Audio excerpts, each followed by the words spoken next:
Hello everyone, मैं हूँ किरण वर्मा। स्वागत करती हूँ आपका कैरियर प्लानिंग के इस लर्निंग प्लेटफॉर्म पर। तो पिछली कक्षाओं में हम ग्रोथ एंड डेवलपमेंट का टॉपिक कर चुके हैं। उसके अंदर हमने कोहलबर्ग, वाइगोत्स्की और प्याजे को छोड़ दिया था, क्योंकि ये आगे चलकर अपने आप में एक पूरा टॉपिक है। तो आगे चलकर हम उस टॉपिक को कंप्लीट करेंगे। ओके, तो आज की कक्षा में हम करने वाले हैं अधिगम। जैसे सामान्यतः अधिगम का अर्थ होता है सीखना। जैसे कि हम कहीं पर भी रहकर सीख सकते हैं, उसके लिए कोई निश्चित स्थान की आवश्यकता नहीं होती। जैसे कोई जापान में रहकर सीख सकता है, अमेरिका, इंडिया, कहीं पर भी रहकर कोई भी सीख सकता है। इसके लिए कोई विशेष स्थान की आवश्यकता नहीं होती। तो अधिगम क्या होता है? सीखना। ओके, अकॉर्डिंग टू साइकोलॉजिस्ट, अधिगम का अर्थ होता है अनुभव एवं प्रशिक्षण के द्वारा व्यवहार में होने वाला अपेक्षाकृत स्थायी परिवर्तन। कौन सा परिवर्तन? अपेक्षाकृत स्थायी परिवर्तन ही अधिगम है।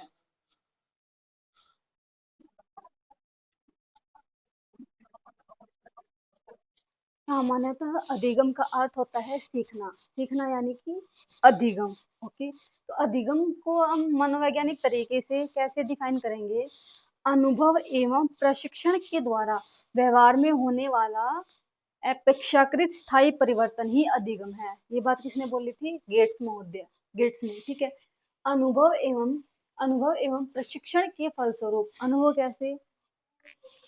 अनुभव जैसे कि किसी ने, एक छोटा बच्चा है, उसने आग को देखा। सबसे पहले आग को देखा, उसने हाथ लगा दिया, उसका हाथ जल गया। ठीक है।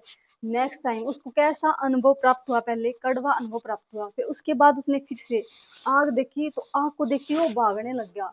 उसका जो पिछला अनुभव था उसको वहां से भागने की प्रेरणा देता है कि आग के पास जाएगा तो जल जाएगा। ठीक है, तो उसने सीख लिया। पहले उसने छुआ था आग को, फिर उसके बाद उसने, उसके व्यवहार में परिवर्तन आया। पहले उसने आग को छुआ था, ठीक है, उसके बाद उसने वह आग को देखकर भाग गया।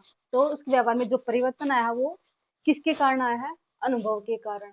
प्रशिक्षण, प्रशिक्षण यानी कि ट्रेनिंग। ट्रेनिंग से जो भी सीखते हैं, जैसे कि डांस, टाइपिंग, सिंगिंग, और जो लैंग्वेज है, कोई भी लैंग्वेज एफिशिएंसी जो भी हम सीखेंगे। ठीक है।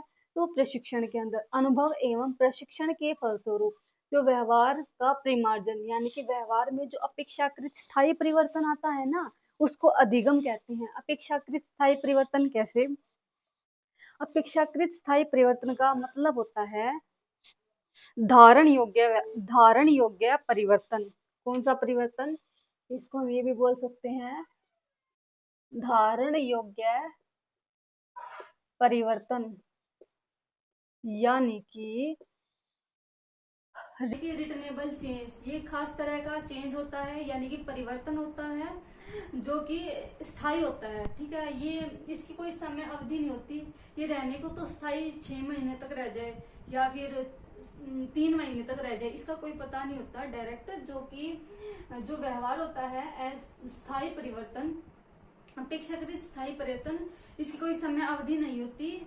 या तो ये 3-4 महीने तक रह सकता है। ठीक है, अगर इसको ये भी बोल सकती है, ये तो ना तो ये क्षणिक होता है, ये बिल्कुल थोड़े टाइम के लिए। ठीक है, और ना ही ये जो लंबे टाइम तक चलता रहता है, ऐसा परिवर्तन भी नहीं होता। ठीक है, तो ये एक निश्चित समय तक या फिर एक खास समय तक ही रहता है। ठीक है, तो आगे हम करेंगे आदतों, ज्ञान और अभिवृत्तियों का अर्जन। क्रो एंड क्रो, यानी कि आप याद रखना, जो आदतें हैं, ज्ञान है, अभिवृत्तियों को जो हम गेन करते हैं, जिसका हम एक्विजिशन करते हैं, वो अधिगम है according to Crow and crow.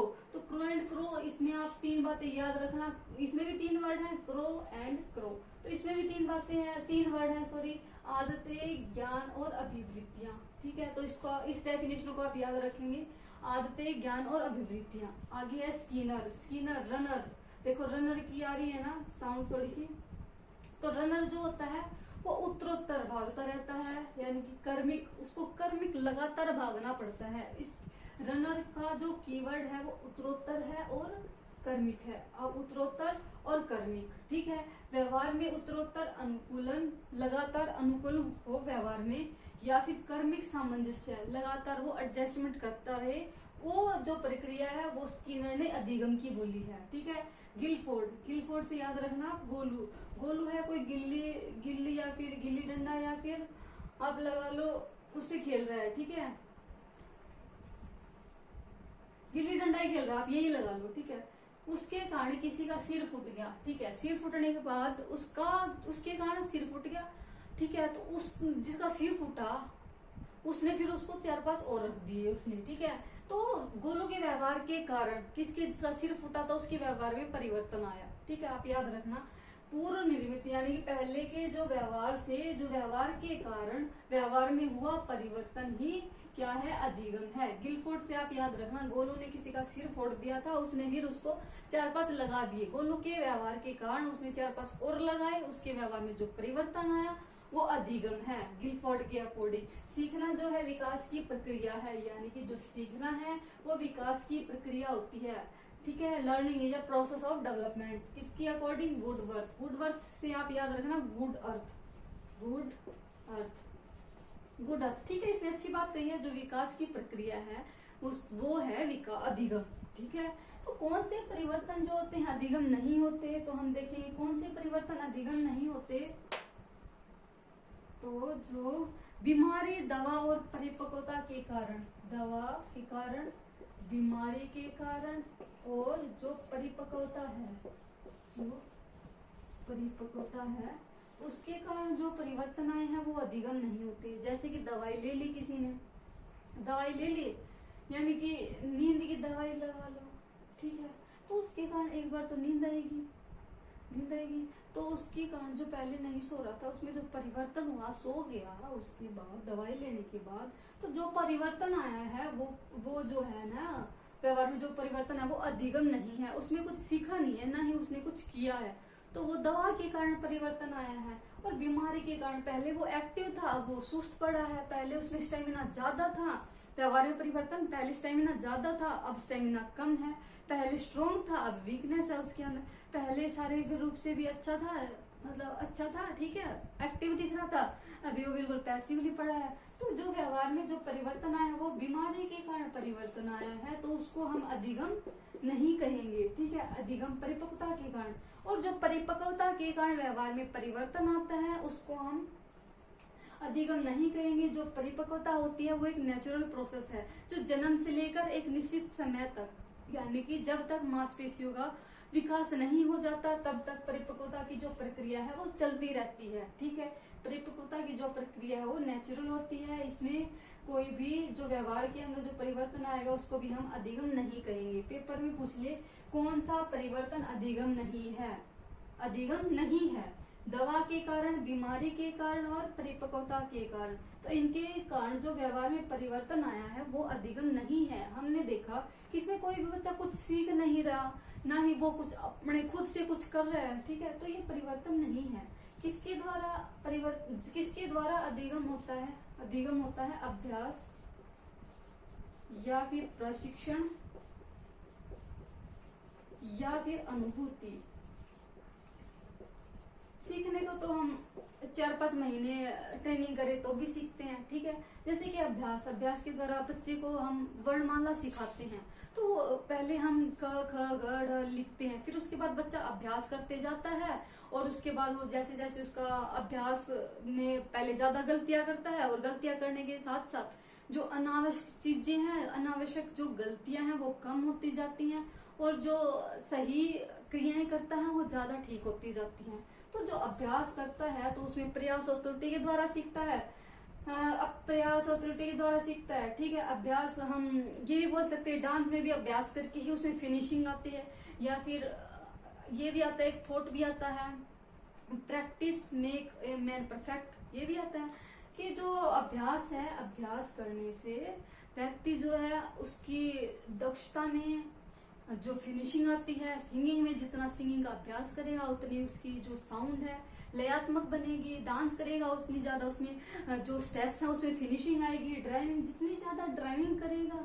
उतने ही ज्यादा उसका एक्सपीरियंस बनेगा। और अभ्यास के द्वारा हमने देखा, अभ्यास के द्वारा जो है अधिगम होता है, प्रशिक्षण के द्वारा अधिगम होता है। प्रशिक्षण के लिए जैसे कि एक तो हो गया अभ्यास, अपने आप जो अभ्यास करेगा, बार बार कोई क्रिया है उसको बार बार दोहराएगा, और दूसरा होता है प्रशिक्षण। यही लगा लो प्रशिक्षण, यानी कि गाड़ी चलाना हम सीख रहे हैं, किसी से ट्रेनिंग ले रहे हैं जैसे कि ड्राइविंग मास्टर से, तो फिर वो भी अभ्यास ही करवाएगा। ठीक है, दोनों एक ही बात हो गई। अनुभूति के द्वारा सीखने को तो हम एक क्षण में भी सीख जाएं। जैसे कि कोई गर्म स्टोव है, स्टोव के ऊपर अपना हाथ रख गया तो हमने सीख लिया कि गर्म के ऊपर हाथ नहीं रखना चाहिए। आगे से हम उसके पास गए तो हमें पता था कि पहले वाला एक्सपीरियंस हमको याद आया कि गर्म के ऊपर हाथ नहीं रखना चाहिए, तो हमने अब की बार हाथ नहीं रखा।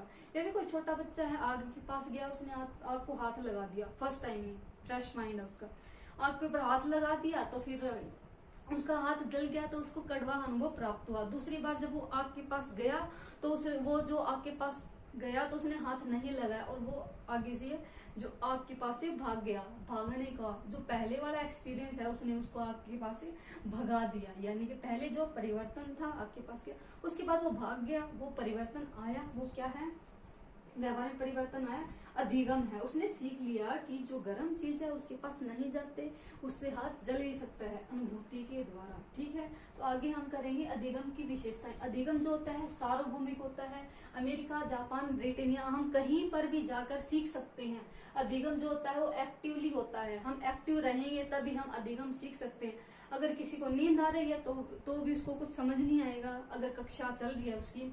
अगर कोई बीमार है तो भी उसका पढ़ाई में मन नहीं लगेगा। तो ये क्या है, अधिगम जो है, अधिगम के लिए जरूरी है एक्टिव रहना। ठीक है, अधिगम की क्या होता है, उद्देश्य केंद्रित, यानी कि पर्पजफुल, उद्देश्य केंद्रित होता है अधिगम के लिए। किसी का अगर कोई उद्देश्य नहीं होगा तो वो नहीं पढ़ेगा। ठीक है, उद्देश्य है कि हमारा उद्देश्य है एस्टेट को क्लियर करना, इसलिए हम अधिगम, यानी कि जो एस्टेट के अंदर साइकोलॉजी आती है उसके अंदर एक टॉपिक है अधिगम, उसको हम तभी पढ़ रहे हैं। अगर हमारे एस्टेट के अंदर ये टॉपिक नहीं आता तो हम उसको नहीं पढ़ते। कोई भी अधिगम है वो क्या होता है, पर्पजफुल होता है। अगर हम सीजीएल के बच्चे को बोल दे कि ये अधिगम का टॉपिक कर ले तो वो नहीं करेगा, उसको पता है कि उसका जो सीजीएल का सिलेबस उसके अंदर साइकोलॉजी नहीं आती, तो साइकोलॉजी नहीं आती वो तो क्यों करेगा, उसका कोई पर्पज ही नहीं है साइकोलॉजी सीखने का, यानी कि अधिगम सीखने का, तो वो नहीं सीखेगा। अगर किसी का पर्पज है तो वो सीखेगा, पर्पज नहीं है तो वो नहीं सीख सकता। सीखना क्या है, खोज है। अगर हमें टीचर ने कुछ भी प्रोजेक्ट दे दिया तो हम खोज करेंगे कि कहाँ से हम प्रोजेक्ट को बना सकते हैं, कैसे कैसे हम आइडियाज लेंगे, अलग से गूगल करेंगे, यूट्यूब करेंगे। ठीक है, तो सीखना क्या है, खोज है। ठीक है, तो अगर ये मान लो कि हमने डांस सीखना है तो हम क्या करेंगे, डांस अकेडमी को सर्च करेंगे, कहाँ कहाँ डांस है, डांस की अकेडमियां हैं। ठीक है, अगर हमें जिम ज्वाइन करना है तो हम जिम भी ज्वाइन करेंगे, कौन सी लोकेशन में जिम है, कौन सी हमें स्टेबल हो। अगर कुछ हमें सीखना है तो उसके लिए हम क्या करते हैं, खोज करते हैं। ठीक है, समस्या समाधान, यानी कि अगर हम सीख रहे हैं, यानी कि सीख लिया हमने, मान लो कि हमने परसेंटेज का टॉपिक सीख लिया तो उसके लिए जो परसेंटेज की अगर आगे से जो सम आएंगे तो उसको हम सोल्व कर देंगे, यानी कि हम वो समस्या आएगा उसका हम समाधान कर लेंगे अगर हमने पहले सीख लिया है वो टॉपिक को। ठीक है, जो अधिगम होता है पॉजिटिव और नेगेटिव दोनों होता है। जो पॉजिटिव चेंज होता है यानी कि पॉजिटिव या अधिगम होता है, पढ़ाई करना यानी कि साइकिल सीखना, मोटरसाइकिल सीखना, बाइक सीखना या लैंग्वेज सीखना, टाइपिंग सीखना, डांस सीखना, सिंगिंग सीखना, ये सारे के सारे क्या है, पॉजिटिव चेंजेस हैं, यानी कि धनात्मक परिवर्तन है। और जो नेगेटिव है, झूठ बोलना, चोरी करना, गाली गलौज करना, ये क्या है, नेगेटिव परिवर्तन है, यानी कि नेगेटिव अधिगम है। पॉजिटिव अधिगम भी होता है और नेगेटिव अधिगम भी होता है। अनुकूलन, अनुकूलन यानी कि एडेप्टेशन। अगर किसी हमने हॉस्टल में एडमिशन ले लिया, पहले हमने उस रूल को सीख लिया, उस रूल को हमने, उनके रूलों को, इतने बजे बाहर जाना है, इतने बजे लंच टाइम होगा, उन रूल्स को हमने अडेप्ट कर लिया तो हमें दिक्कत नहीं होगी। तो हम उनको हमने सीख लिया, क्या कर लिया, सीख लिया, तो हमें दिक्कत नहीं होगी, तो हम उस एनवायरमेंट के अकॉर्डिंग आसानी से ढल सकते हैं। ठीक है, तो ये क्या हो गया, अधिगम। अधिगम जो है अनुकूलन भी है। आसुबल ने जो थ्योरी दी थी लर्निंग की, उसमें कितने स्टेप बताए थे, 4 स्टेप बताए थे लर्निंग के, यानी कि लर्निंग के स्टेप नहीं बताए थे। लर्निंग कितने प्रकार की होती है ये बताए थे। लर्निंग के 4 प्रकार होते हैं, अभिग्रहण लर्निंग, रोट लर्निंग और खोज लर्निंग और अर्थपूर्ण अधिगम। अर्थपूर्ण अधिगम, reception learning, discovery learning, road learning और मीनिंगफुल लर्निंग। रिसेप्शन लर्निंग क्या होता है? रिसेप्शन लर्निंग कोई भी विषय वस्तु है उसको हमने इंटरनलाइज कर लिया, यानी कि आत्मसात कर लिया। जैसे कि धार्मिक बुक लगा लो, उसको हम पढ़ेंगे और अपने अंदर क्या कर लेंगे? आत्मसात कर लेंगे। तो ये कौन सा अधिगम है? Reception learning. यानी कि रिसेप्शन लर्निंग, या फिर हम ये बोले कि कोई धार्मिक बुक है, एंटरटेनमेंट की बुक है, कहानी की बुक है, या फिर कोई मोटिवेशनल बुक है, जैसे कि भगत सिंह की बुक हम पढ़ेंगे तो उसको हम याद नहीं करेंगे, या फिर उसको हम अर्थ नहीं ग्रहण करेंगे, उसको हम क्या करेंगे? इंटरनलाइज करेंगे। उसकी जो वैल्यू है उसको हम अपने अंदर इंटरनलाइज कर लेंगे। तो ये क्या है? रिसेप्शन लर्निंग है। डिस्कवरी लर्निंग क्या होता है? किसी की भी हम कोई हमें कोई जो विषय वस्तु दे दी, उसके अंदर हमें टीचर ने बोला कि इसका आपको एक क्या करना है, इसका आपको समराइज करना है, ठीक है। तो हम उसके अंदर खोजेंगे कि कौन कौन से की पॉइंट है, हम हाईलाइट करेंगे जो इसके अंदर डालना जरूरी है, जिससे जो समराइज किया हुआ जो मटेरियल है वो अच्छा लगे, सुटेबल लगे, ठीक है। तो डिस्कवरी लर्निंग यानी कि अगर टीचर ने हमें प्रोजेक्ट दे दिया तो फिर उसके लिए भी हम डिस्कवरी लर्निंग करेंगे। अलग अलग हम जगह से ढूंढेंगे कि इसके लिए क्या किया जाए जिससे कि हमारा प्रोजेक्ट सुंदर लगे। तो रोड लर्निंग या फिर पैसेज लगा लो, हम पैसेज को भी एक प्रकार से डिस्कवरी लर्निंग कह सकते हैं। जैसे कि पैसेज लगा लो, पैसेज आ गया पेपर में तो फिर उसके अंदर क्वेश्चन आता है, पैसेज के नीचे क्वेश्चन दिए हुए होते हैं अलग अलग। तो क्वेश्चन दिए हुए होता है तो क्वेश्चन में जो दिया है उसको हमें पहले वाले जो पैराग्राफ है उससे छांटना होता है, उससे हमें खोज करनी होती है। तो ये क्या है? डिस्कवरी लर्निंग हो गया, ठीक है। रोड लर्निंग जो विषय वस्तु है उसको हम एडिटीज का ग्रहण कर लेते हैं बिना उसका अर्थ जाने, तो ये क्या है? तो ये क्या है? रोड लर्निंग है। जैसे कि वोकैब लगा लो, बच्चे वोकैब याद करते हैं तो ये क्या है? रोड लर्निंग है। छोटे बच्चे ABCD याद करते हैं, पहाड़े याद करते हैं, कविताएं याद करते हैं। मछली जल की रानी है, जीवन उसका पानी है, हाथ लगाओ मर जाएगी, बाहर निकालो पानी में डालो जीत जाएगी, बाहर निकालोगे तो मर जाएगी, ठीक है। जैसे उसको अर्थ नहीं पता बच्चे को, बच्चा क्या है? रोड लर्निंग करता है कि उसको जो वर्ड है उसको वो याद कर लेगा ऐसे कैसे। मीनिंगफुल लर्निंग, जो भी पढ़ाया गया उसका मीनिंग को निकाल कर, और जो मीनिंग है उसको हम पास्ट के जो एक्सपीरियंस है उससे रिलेट कर कर हम पढ़ते हैं। तो ये क्या होता है? मीनिंगफुल लर्निंग होता है, ठीक है। जैसे हम लर्निंग कर रहे हैं तो लर्निंग का हम पीछे जो एक्सपीरियंस है उससे लिंक कर रहे हैं कि हम बच्चा कैसे सीखता है, आग से भाग गया था ऐसे, ठीक है। तो जो हम उसका जो मतलब निकाल के अर्थ निकाल के पढ़ रहे हैं तो ये क्या है? मीनिंगफुल लर्निंग है। तो ठीक है, आज हमने किया लर्निंग को एक बार फिर देख लेते हैं। इसकी हमने ये जो परिभाषाएं हैं वो याद की हैं। अनुभव एवं प्रशिक्षण के फलस्वरूप व्यवहार में होने वाला अपेक्षाकृत स्थायी परिवर्तन ही अधिगम है। ये गेट्स ने बोला था, क्योंकि गेट खोलने के लिए हमें अनुभव और प्रशिक्षण की जरूरत होती है। याद करने के लिए बता रही हूँ, ट्रिक है ये। गेट खोलने के लिए हमें अनुभव और प्रशिक्षण की हमें पता होना चाहिए कि ये गेट कैसे खुलेगा, ठीक है। आप ये याद रखना, अनुभव एवं प्रशिक्षण के स्वरूप गेट्स के अकॉर्डिंग। इसमें 3 लाइन है। आदतों, ज्ञान एवं अभिवृत्तियों का अर्जन ही अधिगम है, क्रो एंड क्रो के अकॉर्डिंग। व्यवहार में उत्तरोत्तर लगातार भागता रहता है, रनर जो है वो कर्मी लगातार, ठीक है। व्यवहार के कारण गोलू ने उसका सिर फोड़ दिया था, सिर फोड़ने के कारण उसने भी उसको 2 चार लगा दिए। व्यवहार के कारण व्यवहार में हुआ परिवर्तन ही अधिगम है। गिलफोर्ड, स्कीनर, सीखना जो है विकास की प्रक्रिया है। वुडवर्थ, वुड का मतलब है गुड अर्थ। सीखना विकास की प्रक्रिया है। सीखना कौन से परिवर्तन नहीं होते? दवा, बीमारी और परिपक्वता के कारण जो भी आए परिवर्तन, परिपक्वता या फिर नशा भी, नशे के कारण जो परिवर्तन होते हैं, उस जो परिवर्तन होते हैं वो भी अधिगम नहीं होते। अधिगम किसके द्वारा होता है? अभ्यास, प्रशिक्षण और अनुभूति के द्वारा अधिगम होता है। अधिगम की विशेषताएं, इस अधिगम जो सार्वभौमिक होता है, अधिगम हम कहीं पर भी कर सकते हैं। अधिगम जो सक्रिय होता है, अधिगम को हम सक्रियली एक्टिवली हम ग्रहण करते हैं। अधिगम के लिए उद्देश्य होना जरूरी है। अधिगम जो हम एनवायरमेंट में रहकर करते हैं। अधिगम के लिए हम खोज करते हैं। अधिगम जो है समस्या समाधान करता के रूप में काम करता है। अधिगम जो है पॉजिटिव भी होता है और नेगेटिव भी होता है। अधिगम जो है एक अनुकूलन है। ऑसवेल थ्योरी ऑफ लर्निंग यानी कि reception learning, discovery learning, road learning और मीनिंगफुल लर्निंग, 4 प्रकार की लर्निंग हमने की थी। रिसेप्शन में हम विषय वस्तु को इंटरनलाइज करते हैं अपने अंदर। डिस्कवरी में हम खोज करते हैं जो भी टॉपिक है। पैसेज है, इसके अंदर जो क्वेश्चन दिए हैं, क्वेश्चन को हम पैसेज में से ढूंढेंगे, ठीक है। तो डिस्कवरी लर्निंग, रोड लर्निंग जो का तो हम रट लेते हैं। मीनिंगफुल लर्निंग उसका मीनिंग निकाल के या फिर पास्ट की जो एक्सपीरियंस है, पास्ट की जो बातें हैं उसे रिलेट करके हम लर्निंग करते हैं। तो ये क्या है? मीनिंगफुल लर्निंग है। तो आज के लिए इतना ही। आज हमने किया अधिगम, ओके। आगे की कक्षाओं में हम करेंगे अधिगम की जो थ्योरी है वो सारी कंप्लीट करेंगे। ओके।